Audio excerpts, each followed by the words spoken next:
you shit for having a beer. All right, this thing's live. All right. Let's see here. So I guess that means that since it's live, it'll start letting people in here. So if you're on here, thank you very much for joining. It looks like people are still coming in, Dave, so we'll kind of just let it flow in. I think there's a pretty good number of folks that are going to be joining us today. So you are, I know because I've stayed with you, you're on your back porch right now. Yes, sir. And looks like you're in your backyard. I am, man. I am. I got the kids are home. We have like this thing where they're doing school one day, no school the next day. They're alternating. So they're doing school from home today. So I'm working outside. Nice. And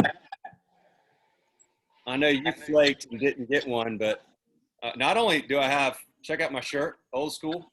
Representing, man. Representing. I like it. Also, I got the GABF award-winning beer, Howdy Pilsner. Dave sent this. This was like was it the last canning batch? Is that what you told me? Yeah. We stopped canning beer. It's a tough road, especially competitive in Colorado. So we're going to focus on making our beers and draft and serving them at our restaurants and step out of the canned beer business for a while. We had up to 5 beers in a can. We were selling at liquor stores and grocery stores, but just so competitive. And coming out of this crazy time we're all in, we're really focusing on the things that are most important, and competing in the fierce world of door space at liquor stores and grocery stores is not our jam right now. All right. Well, but I like it that you are drinking before noon. No. Will, that 12:04 my time. I got my Boston Hall. That's the customer. That's Marijuana, who I told you guys got to come meet Marijuana. We'll get this thing going. I think everybody's in here now. Hey, do me a favor, Dave. Angle your phone a little bit more so that we see a little more of you. Yeah, there we go. All right. So I'm going to crack this thing open. Folks, thank you that have joined. Dave, cheers. Cheers, brother.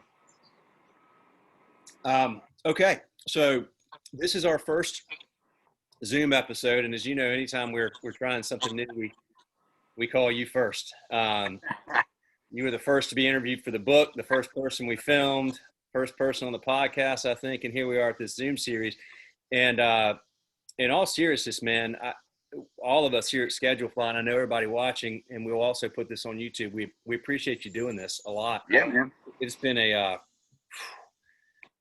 crazy few months. The last time you and I laid eyes on each other was actually at your house when I was out in Colorado in, I guess it was late February, and we went skiing together, and you and Dana hosted me there for a few days, and it was awesome. And we were just like sort of just starting talking about it. Just whispering. Yeah, we were talking about it. By the way, folks, I put this in the bio on the intro, but for this webinar, but Dave is, man, he's been in this business for close to 40 years. He's got 14 locations across 6 concepts, almost all those in Colorado, 1 in Kansas City. And he's a guy that I just have a ton of respect for, professionally and personally. And every time I talk to Dave, I learn a lot. So I forgot to mention that. That's an important part of kicking this off. But so Dave was very kind when I went out to Colorado skiing in February.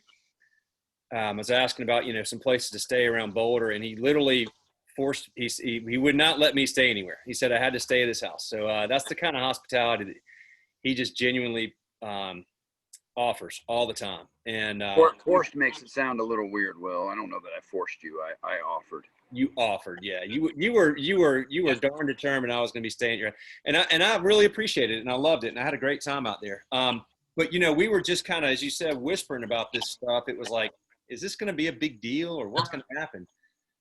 Holy crap! I think I got home, and like within 2 weeks, the world blew up. Did you quarantine? Did you have this, or did you think you had it for a while? Oh, I had it. I tested positive on March 16th.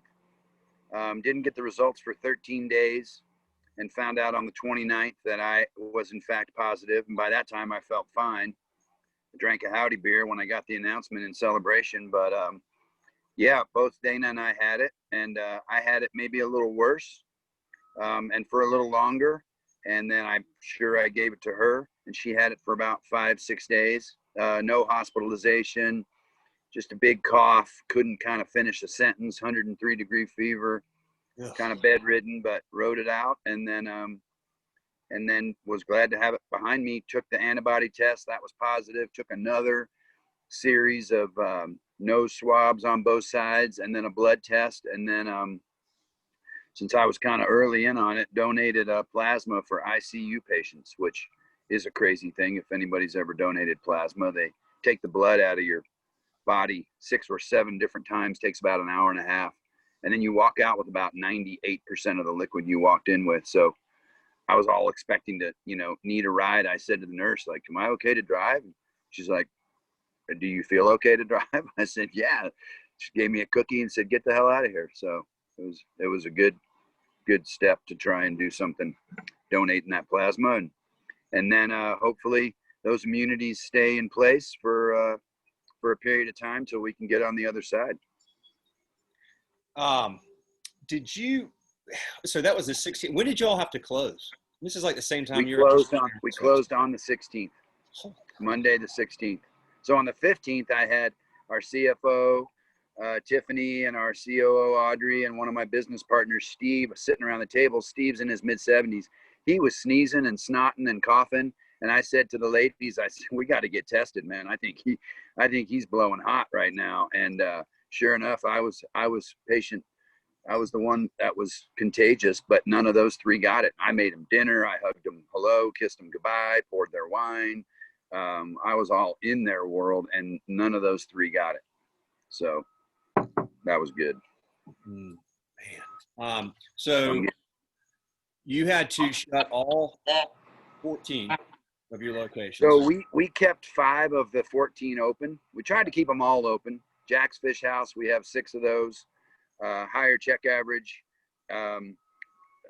harder to do that quick maneuver and shift over to all to go. 4 of the restaurants are the Post, fried chicken and beer. Easy trick. And our COO had just started with us in early January, and 58 days later, she's closing all the restaurants. She just jumped in and started throwing elbows politely and just took over and made it happen.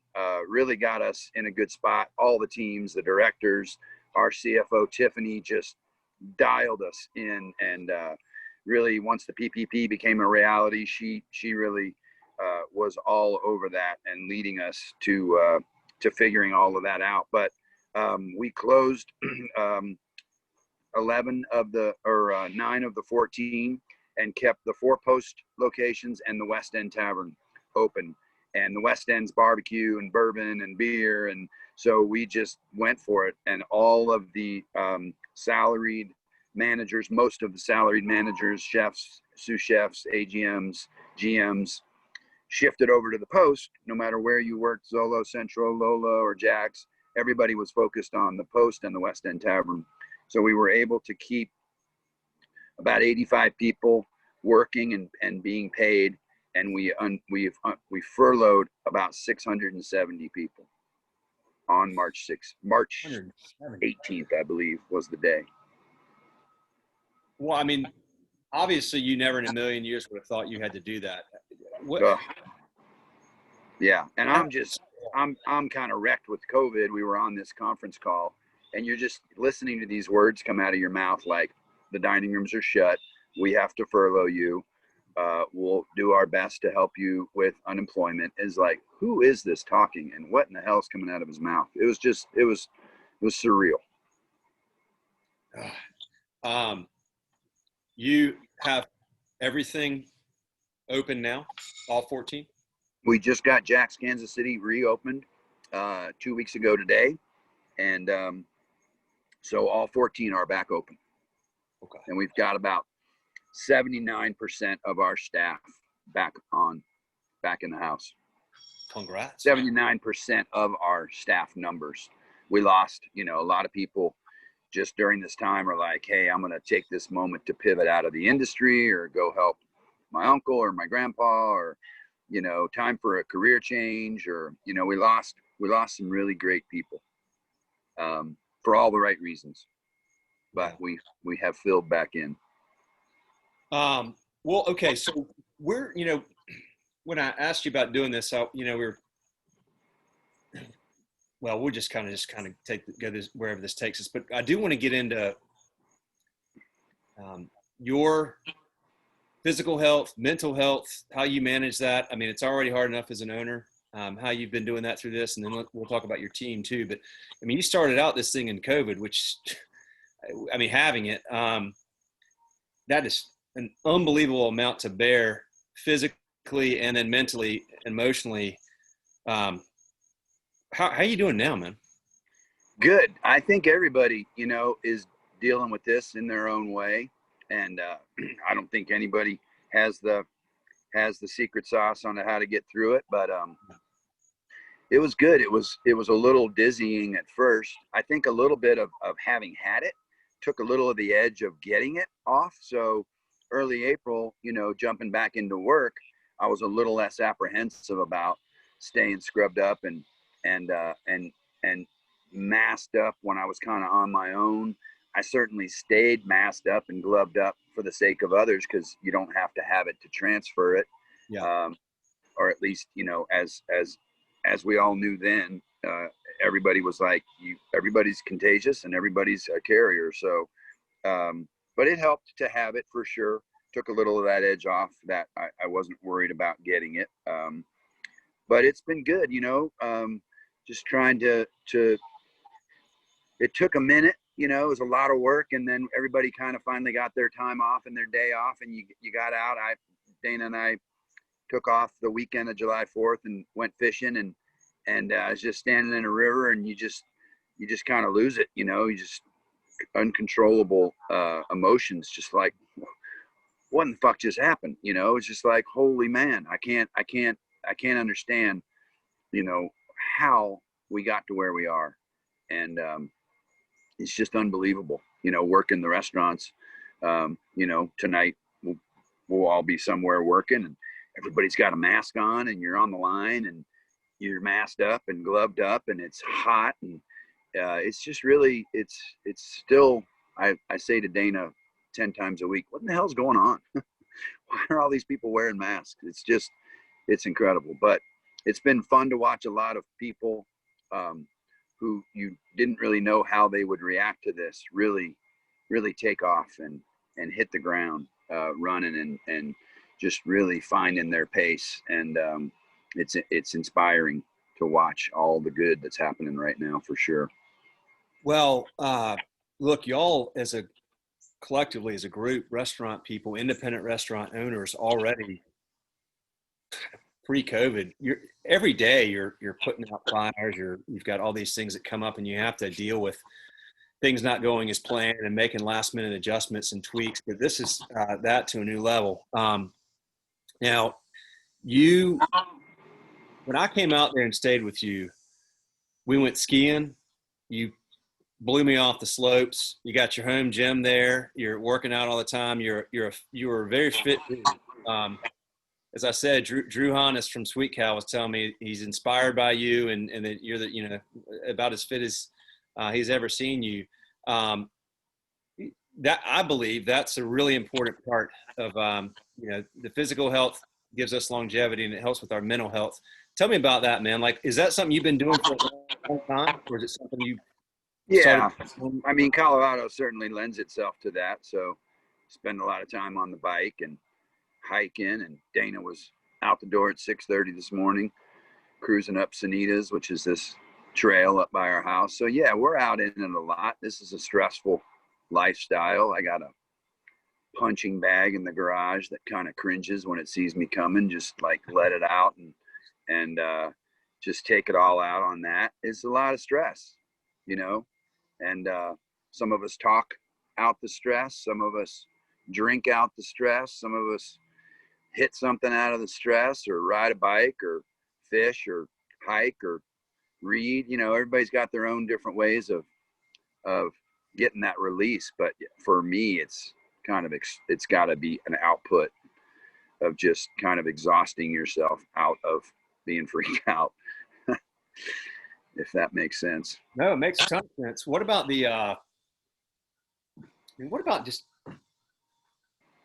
the self-care mental health part of this day? Like, have you changed anything? Have you done anything different? I know you said like you were out there fishing, you kind of broke down, you look at Dana every now and then, just say, what the hell is going on here? What else are you doing to try to get to the other side of this? Well, I think for all of us, you know, everybody's tired of hearing me say this around here, but there's that scene in Saving Private Ryan where Tom Hanks looks at Matt Damon and says, "Earn this." You know, for anybody in 6 months or a year that says, you know, God, I'm right back where I was before, like, well, that's where you want to be. You know, like, this is a great opportunity for all kinds of change. It is a moment, a platform, a launch pad to change anything, you know, bad relationships or bad business dealings or businesses that aren't working or systems that aren't working. So just looking towards the silver lining, the opportunity, the chances to redesign and reboot and 2.0 things. It's exciting. You know, we're not always going to be in this position. This is where we all say, here we are right now. But in a year, we're going to say that's where we were, not where we are, or hopefully in a year. But this will not last forever. And there's really a lot of people that I'm talking to are making really smart changes personally, business wise, relationship wise. It's been nice for Dana and I. We work together. We both work side by side. We were facing, you know, what felt like it was going to be complete financial ruin, talking to bankruptcy folks and kind of just exploring that route, because that first week of March, it all felt like, wow, this is really going to spin out. Yeah. And so, you know, great opportunity to come together.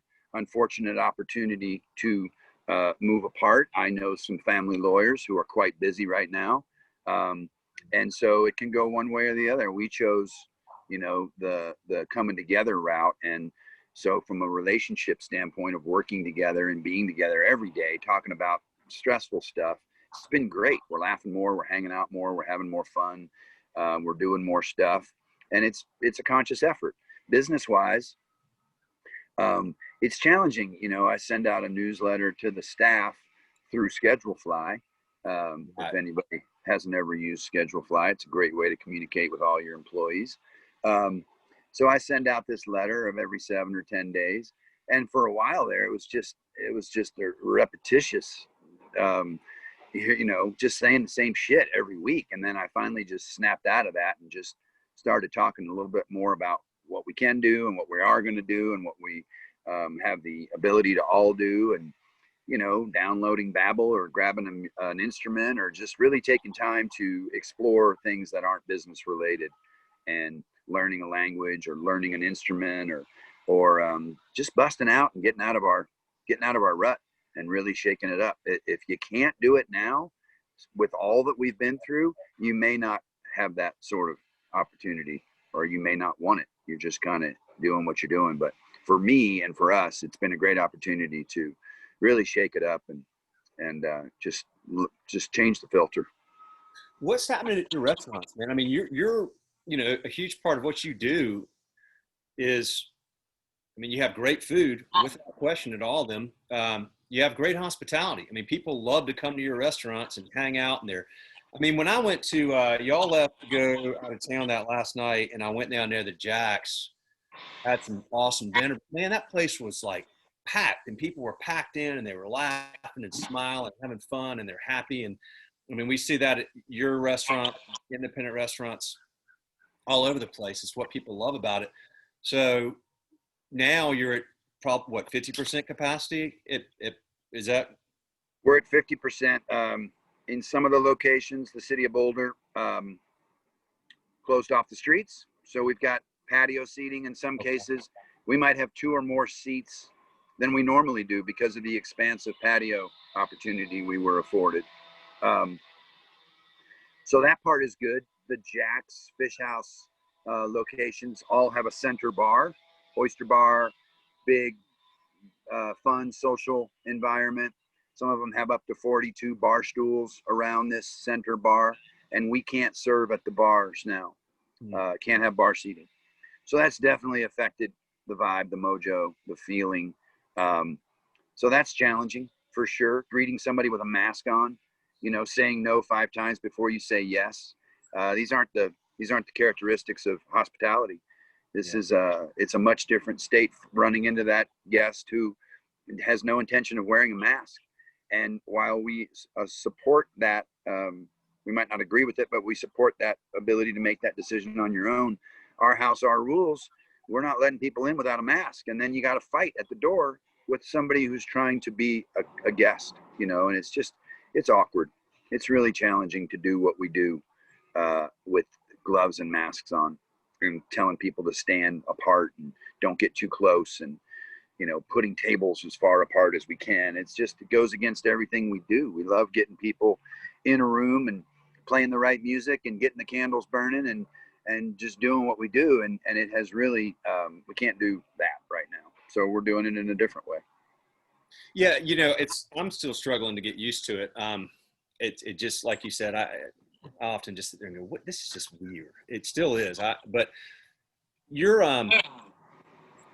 you talked about, man, just like having a forward-looking attitude, figuring out what opportunities you can create from this. What's going to change with your restaurants going forward?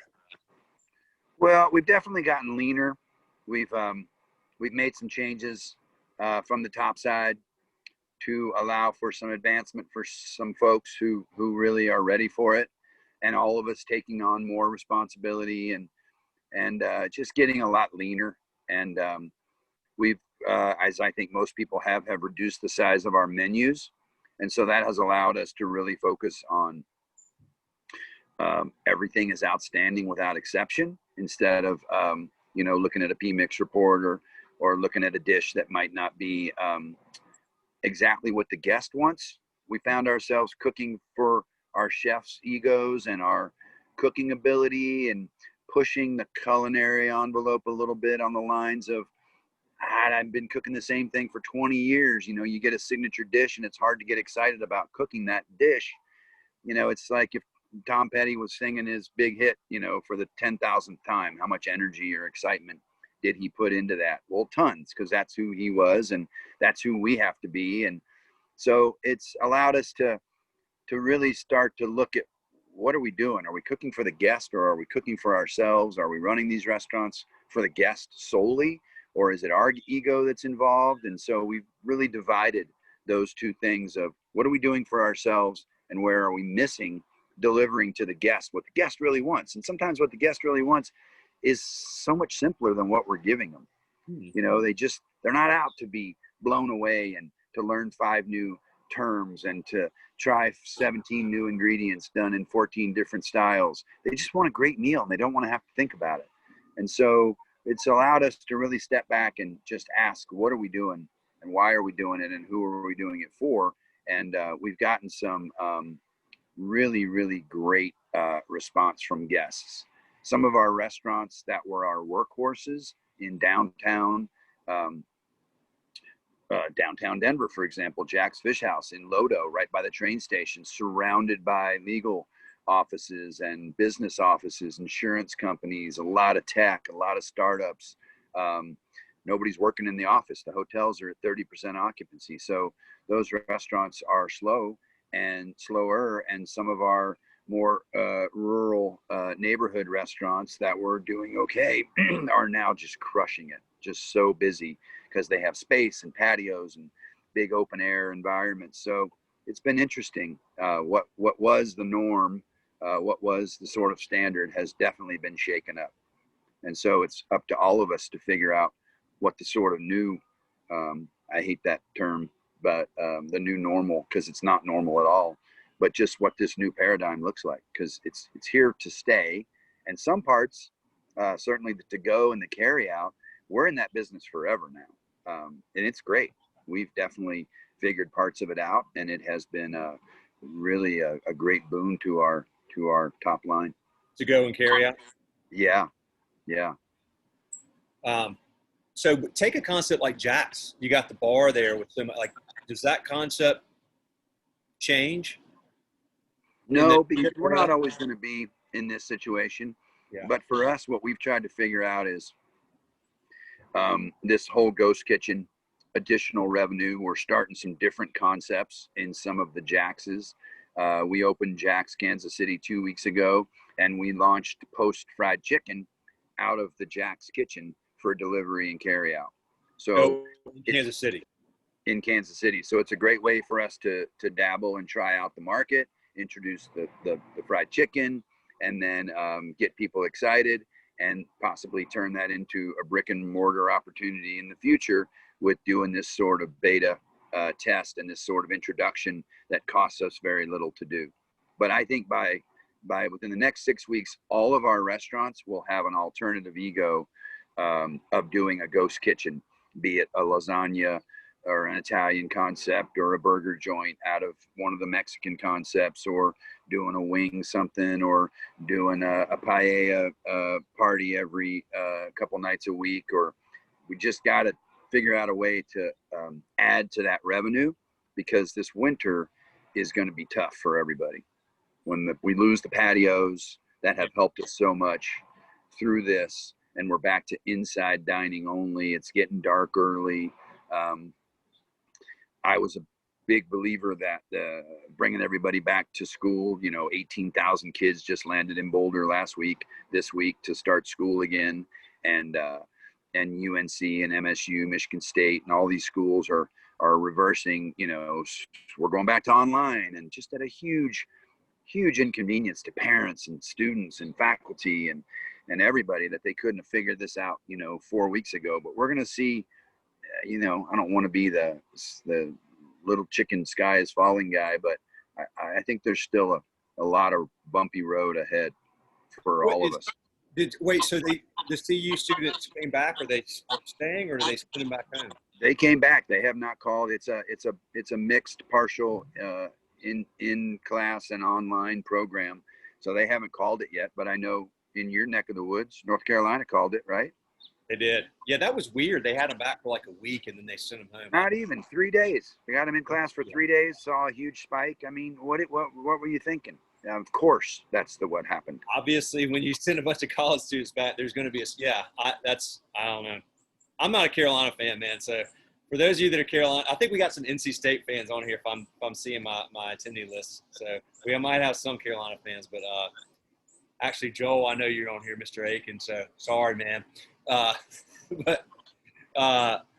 Well, okay.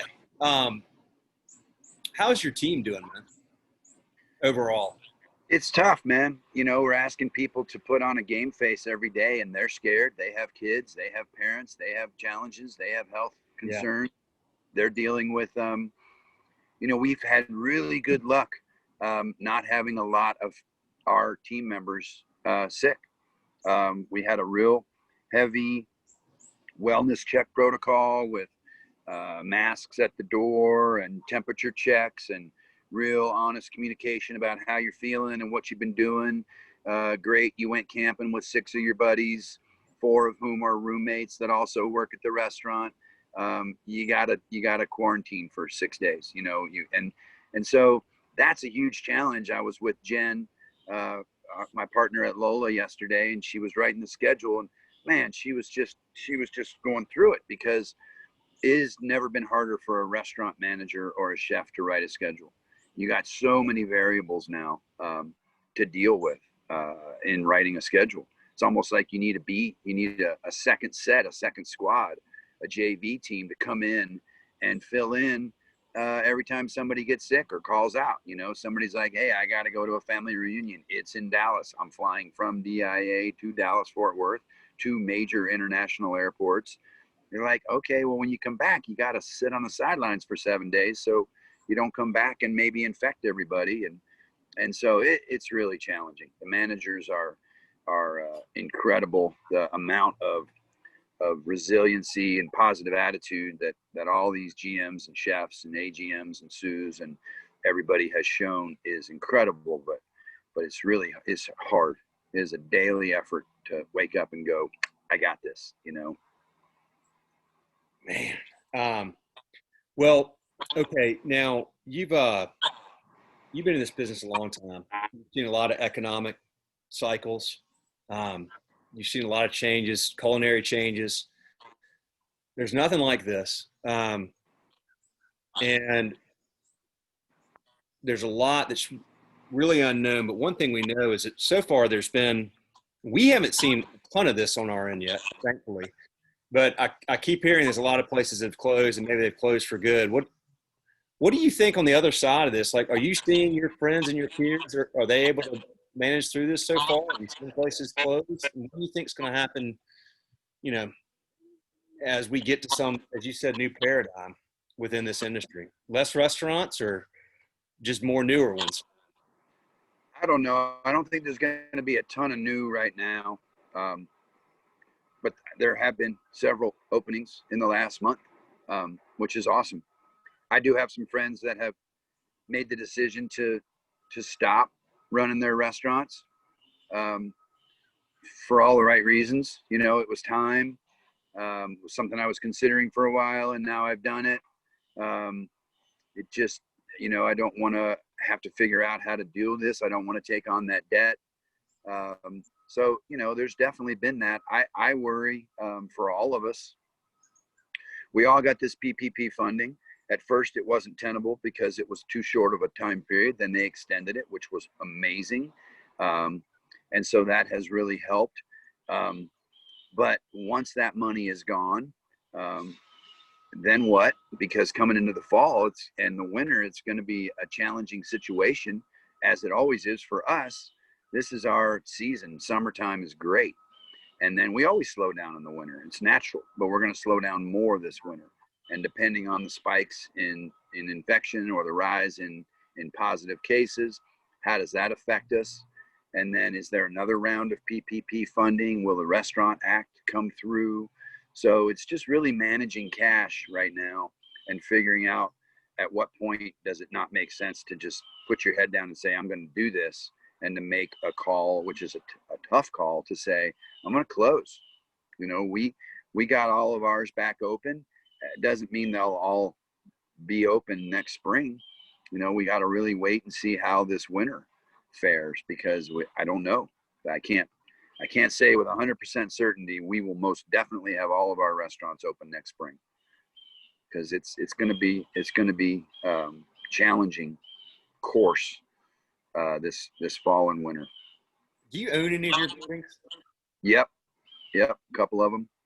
So that certainly helps. You know, dealing with landlords through this was certainly a challenge. And being a landlord, I tried to do what I was asking them to do, which I think I know I did. But at the same time, you know, it isn't always just the big bad landlord that doesn't want to help. They got their challenges too. You know, they got a lot of tenants that aren't paying. And so, you know, sometimes when a tenant who's really trying to look for partnership from a landlord to really strike a deal, hey, give me this next 3-4 months a reprieve and I'll tack it on in the end, and please talk to your mortgage company, because it seems that lenders are being helpful in that realm too. No, not doing that. Can't do that. Bank said no. Well, that's bullshit. Banks didn't say no. You might be overextended, or your situation might have created a scenario where the bank said no, but then that's me, you know, that's me carrying the load. Well, I had one landlord who it was in a space where the rent is not that incredibly expensive, and it was in one of the restaurants that was open through the whole time doing to go, so we were able to pay our rent. Guy calls me in the end of June and he says, hey, I don't feel good about this. You're only at 50% occupancy and you're paying 100% of your rent. What can I do? And I was like, man, who are you? You know, that is amazing. And thank you. And I might take you up on it this fall or winter, but for now we're good. So let's stay the course and stay current. But man, thank you for your humanity, and you're just willing to partner and realize that we're all in this. and that kind of attitude. And there was a couple that really stepped up, and a couple that really didn't. And so, you know, that gets back to what's going to change coming out of this. Those relationships, you know, I think if anything, I'm not putting up with any bullshit from people anymore coming out of this. There's no need to do business with people who aren't in it to be partners. And that doesn't always mean, you know, a win-win for everybody. Sometimes, you know, you got to pay the price, and it isn't always, you know, and I wasn't looking for a deal. I wasn't looking for a dollar of anything off. I was just looking to put things down the road. I'll pay you 100% of what I owe you, but I need a minute. And, you know, some understood it and some didn't. Yeah, it's interesting. The ones that don't, maybe they're in a bond and they don't have the ability to afford. I don't know, like you said, but you know, you've got to think that if they're not working with people, then people will close eventually, and they'll close, and those buildings will sit empty. In space.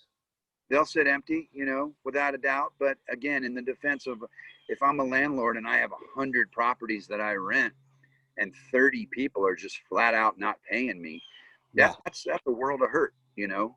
So then the people who are paying and are staying current end up, you know, getting less reprieve than the people who are just flat out saying, no, I'm not going to do it. So, you know, there's a different defense for every side. And certainly this isn't a bash on landlords. They have their own challenges. Some of them who are big time developers and landlords are getting killed right now. Just get crushed. What's something really like surprisingly good that's happened over the last few months? Well, I love how clean our restaurants are right now. We just dug in, and like cleanliness and you know, just getting rid of the fluff. Like all the restaurants physically, the facility, the building, the four walls are as clean as they've ever been. All the shit's out of the storeroom. The back alleys are as clean, the walk-ins, the you know, just everything. The rooftop areas, the flowers have never been flowerier. I mean, everything. The restaurants look amazing right now because it's important. Everybody's like looking around at what looks good and what doesn't. Aesthetics are super important right now, and I think in our guests' mind, cleanliness and efficiency and tidiness and beauty rings through to, I feel safe here and this feels good. So our staff looks great. Our restaurants are clean. The kitchens are spotless. And so that's been fantastic. Working in this new, with this new team that we've got now, it feels easier. There's less conversations going on. There's less wasted time. Okay. That makes sense. Are the guests? Say it again. Tell me about the guests. Are people like where you have the outdoor seating, or most people want to sit outside, or do you feel like people are starting to get a little bit more comfortable with everything, and because of the spacing, they're now coming inside? Yeah, I mean, I think we have a few that are like outside only, but I think more for us, it is it's the ones who will and the ones who won't. Those who are not comfortable, they're not out. You know, they haven't been to a restaurant yet. They don't have any plans anytime soon. And so the older demographic of our guests, we're seeing less of them. So some of the restaurants that have been around for a long time, I've got restaurants that are 30 years old. That guest age, that demo has skewed a little older. And so we're seeing a little less of them. I got some friends that own 40 and 50-year-old restaurants in Boulder. They're saying the same thing, that 60 to 90-year-old customer is they're home. They're eating at home. They're taking care of themselves and they're staying safe. The younger demo is a little less concerned. You know, I have my 25-year-old daughter. She wouldn't step foot in a restaurant right now. No way. She's taking care and she's being safe. Doesn't want to get it. And other folks are just out and about and throwing down. I think you and I went to the Bitter Bar, that little club we got, that little bar that we opened a while ago.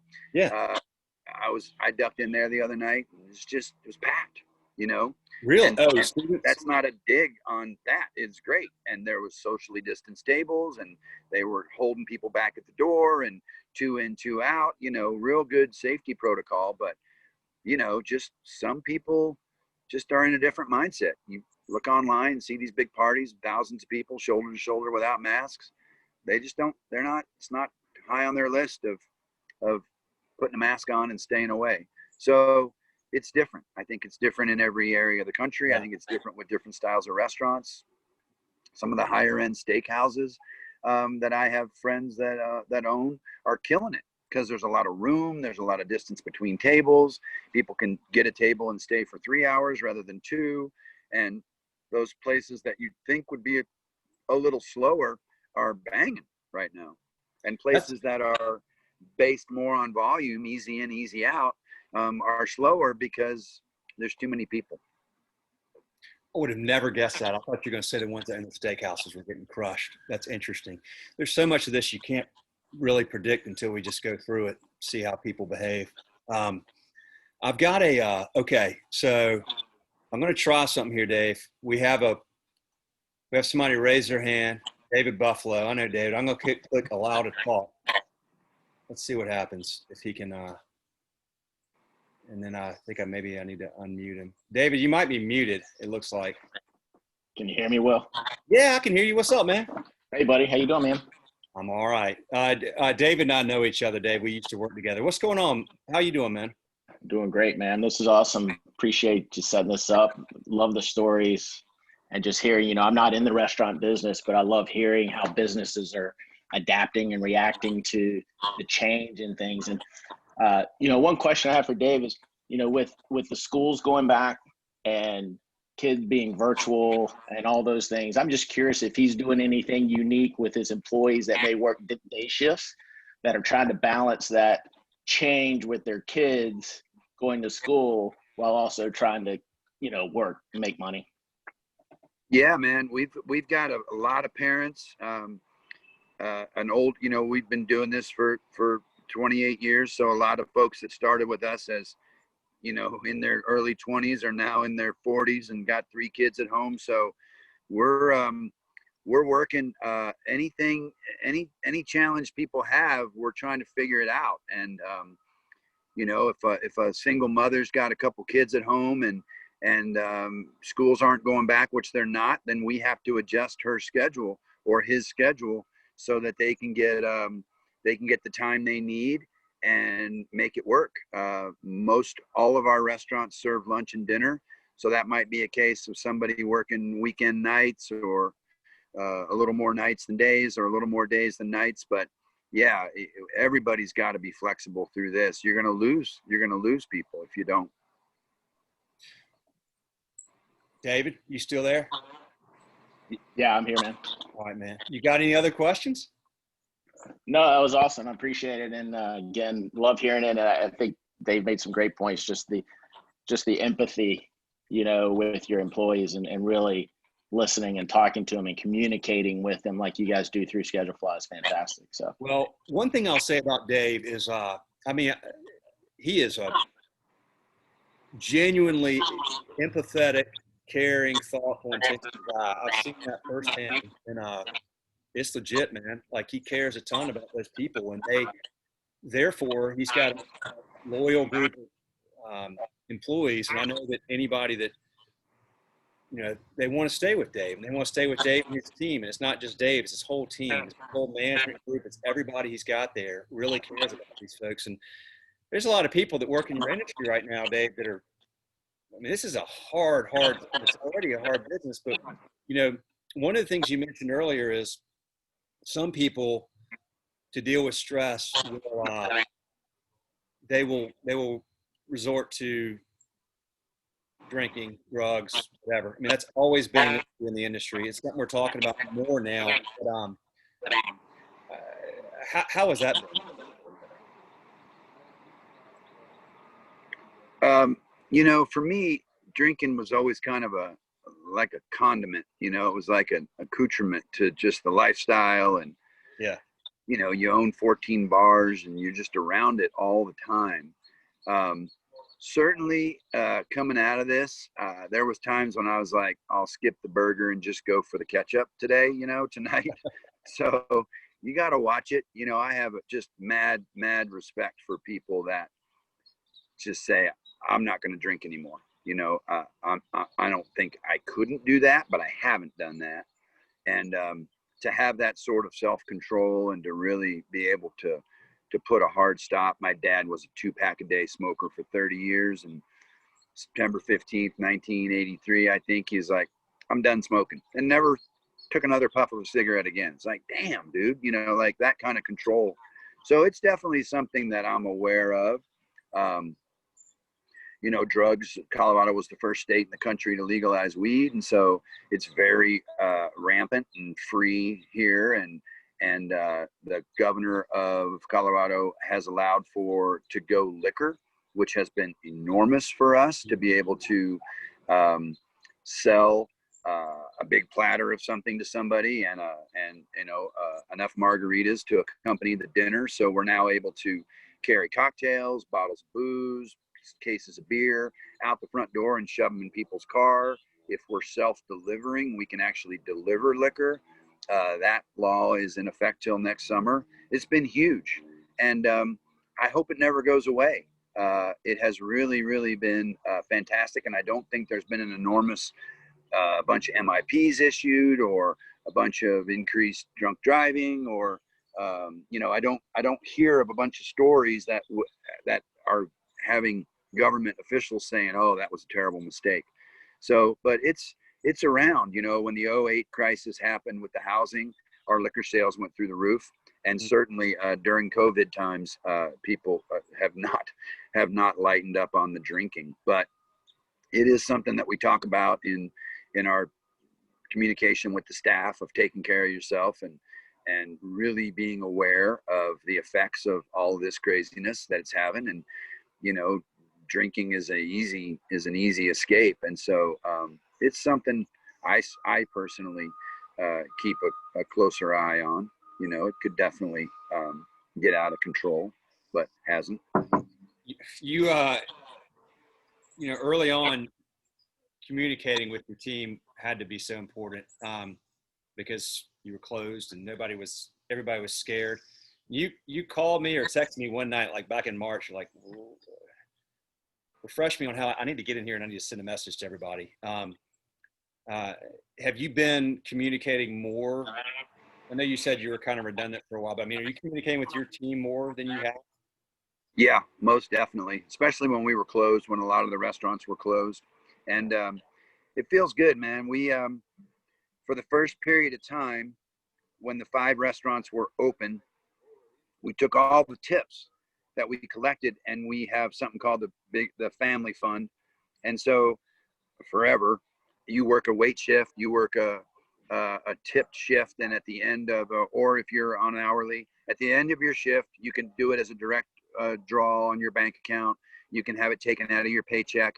We have a family fund, and that fund helps people who are in need. Somebody's father dies, they got to get a 1 hour notice plane ticket that might be really expensive, or somebody's bike got stolen out of the back behind of a kitchen, or somebody's house got robbed, or there was a fire. And this fund has really helped folks. So about a month in, maybe the middle of April, we had people write a little 2-paragraph summary of why they needed some money. And then we created a board of bussers and cooks and servers and bartenders, no management, no ownership. I'm not on it. And this 7 or 8 person board got together and, hey, Maddie, and got together and, sorry, my son's yucking it up. All right.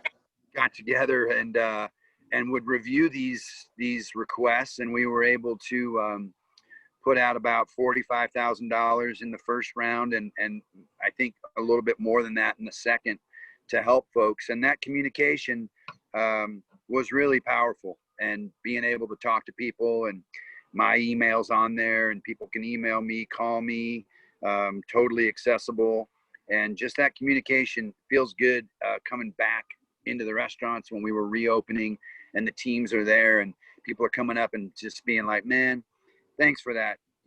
We were cooking for for employees. We were doing dinners for 4 2 times a week.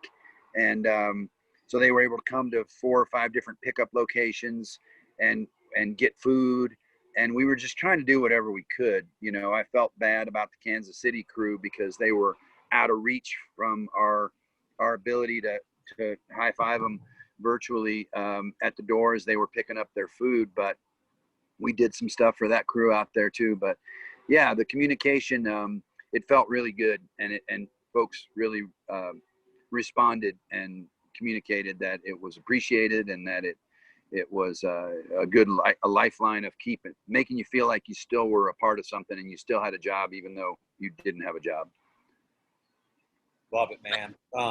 We'll probably get this thing wrapped up here in a sec, Dave. I don't want to take more of your time, but I do want to let y'all know, if you're on here and you have a question, feel free to submit it.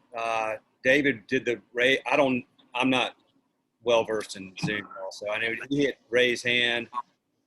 You can also do Q&A if you want. I think you're alerted for all this stuff. If anybody has any questions, please shoot them over.